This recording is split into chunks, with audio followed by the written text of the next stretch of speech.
My name is Dr. Jennifer Smith, and I'm a clinical associate professor of special education in the College of Education here at Purdue University. The current state of the teacher shortage in Indiana and across the United States is obviously pretty dire. We're producing less students are wanting to be teachers, less students are coming out of higher education to be teachers than the actual number of teachers that are needed out in the field.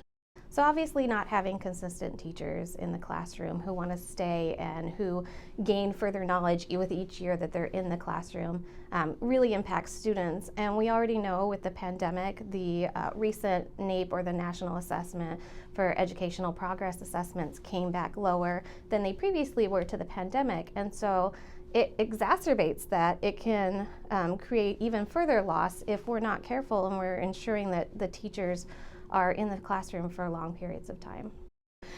So the National Assessment for Educational Progress is an assessment that is given to 4th and 8th graders. Every year, students are selected across the schools, across the nation, to assess how they are doing in both mathematics and English language arts.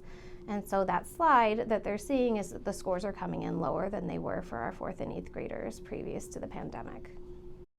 And with that, it's really important that we think about one of the big things is the teacher salary. It's very low, and that's something that while states are working to alleviate that by potentially, here in Indiana, there's a minimum teacher salary for all districts across the state, and I think many states are actually doing that.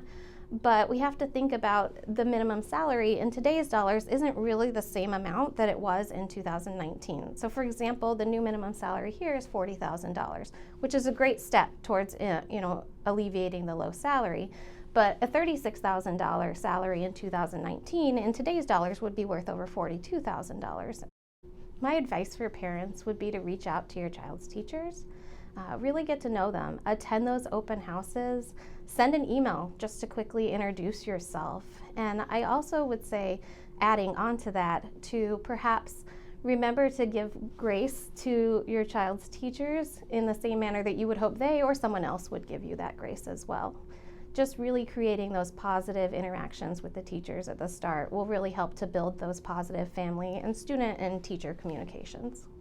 If people are really considering being a teacher, reach out to their universities that they're interested in and talk to the faculty because we would love to have more teachers. We're working to fill that shortage, and I think if anyone thinks that they might possibly be interested, they should